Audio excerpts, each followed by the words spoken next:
So here is the second clip continuing this particular run through the Taaannnk mutation. One of the nice things about Taaannnk 2 as a mutation is that it's over pretty quickly.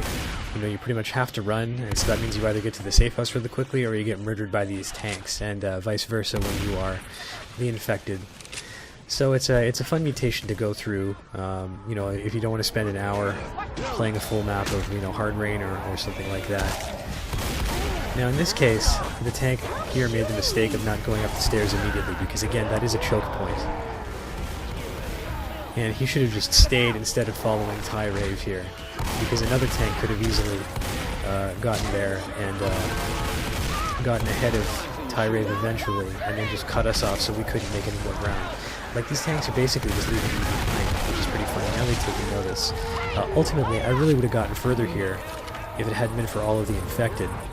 But I am still able to sort of juke around the tank here and make my way up ahead. Grab more pills. Like, look at all these hordes, it's craziness.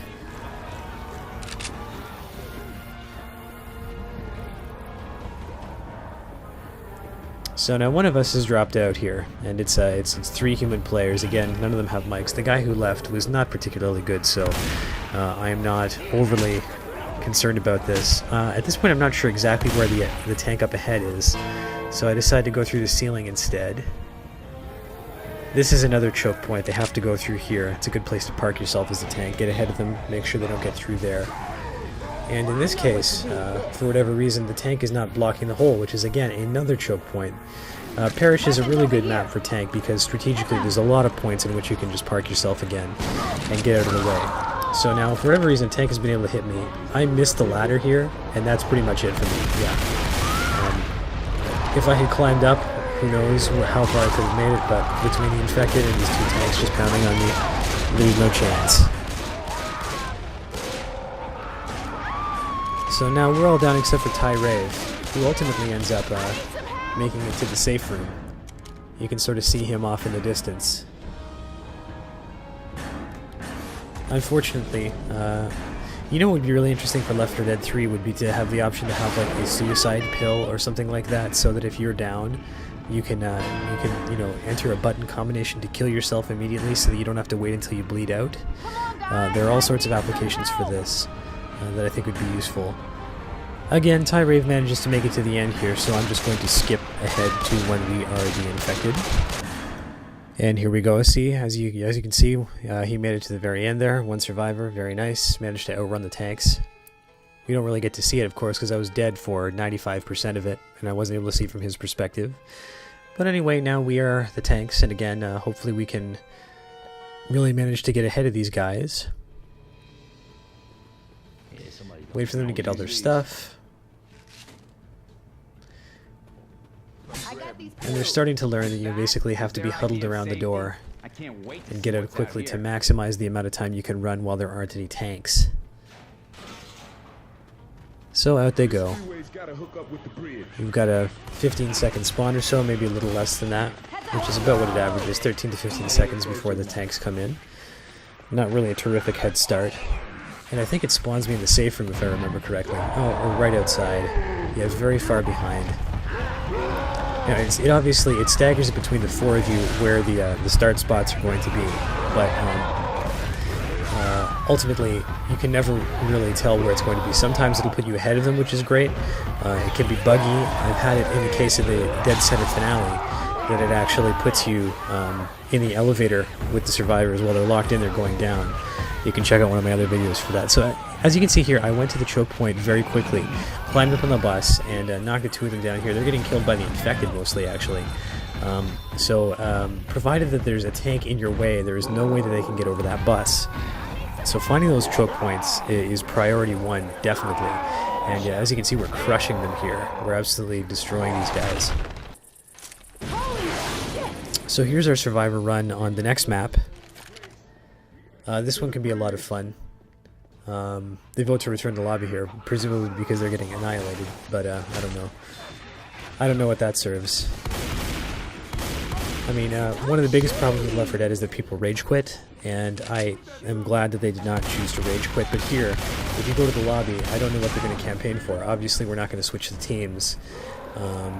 So if you really are dissatisfied with the results of the game, I suppose, if you're not willing to stick it out, going back to the lobby is not the answer. It really is quitting.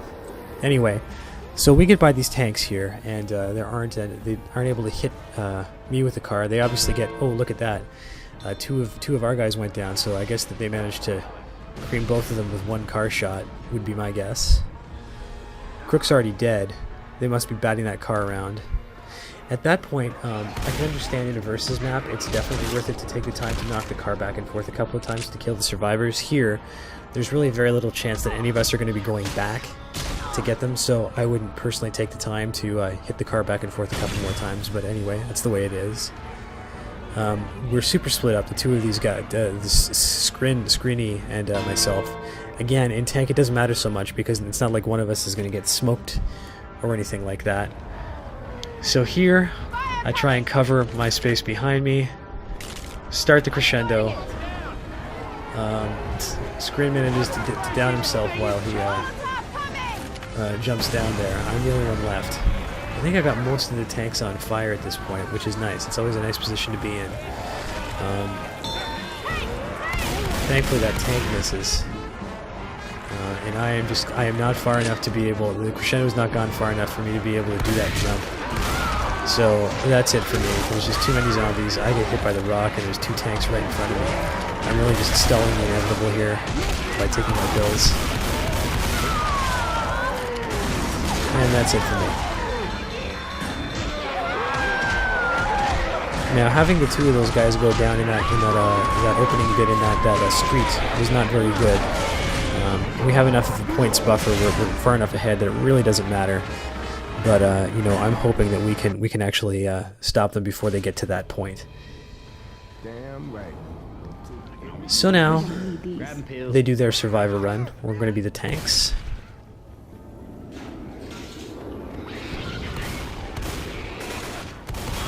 Out they go.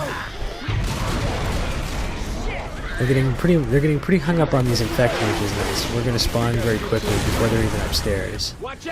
Let's see where it puts us. I forget exactly where I was. Yeah, see, it put me ahead of them, which is really nice. Now, instead of trying to get them in that room upstairs, I didn't think I'd make it, so my plan was to just hang out in front of this car and crank it at the guy. And I can't believe that it missed them. I missed them with both of these, actually, which is a little embarrassing. So what I decided to do is, again, back myself up, not waste the opportunity, and then go to the choke point. They can't get through here, so even if they have to waste time pumping me full of lead, it means that the other guys should be getting through and mopping up. Now in this case, I haven't quite realized the problem is that you can actually see that shot. The two of our guys are basically just killing each other in the room, two tanks are fighting it out. So I'm already dead, and I'm like, where's the rest of my team? And you can see when I sort of spin around here that one of our guys is attempting to cut them off. The other two are just having a little tank punching match, which is a little ridiculous. I mean, you know, if you're not going to play, if you're going to play stupid like that, or if you're going to, you know, team kill in the safe room or what have you, don't do that. You know, just leave, let somebody else take it. It's not very useful. See, in this case now, Mr. Bob is up ahead, and so you might as well kill him so they don't, you know, decide to see if they can figure out a way to potentially pick him up. But they're totally stuck here. There's just no way they're going to be able to get anywhere.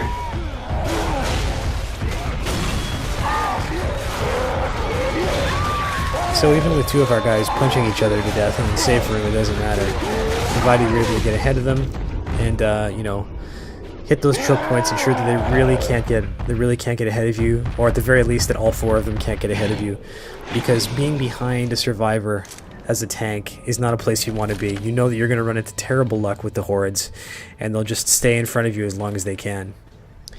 Now this finale is a bit of a drag, actually. I didn't realize that it was this case, because this is pretty much the first time I've ever actually made it to the finale without everybody quitting out one way or another on tank mode. And no matter how fast you get out here, call the thing, and put the bridge down, they are going to spawn in before the bridge fully lowers. Which is a little unfortunate because there's really nowhere that you can go. It's just a massacre. And that happens here.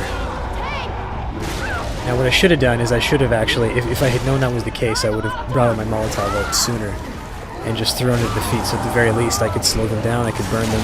But that's basically it for me.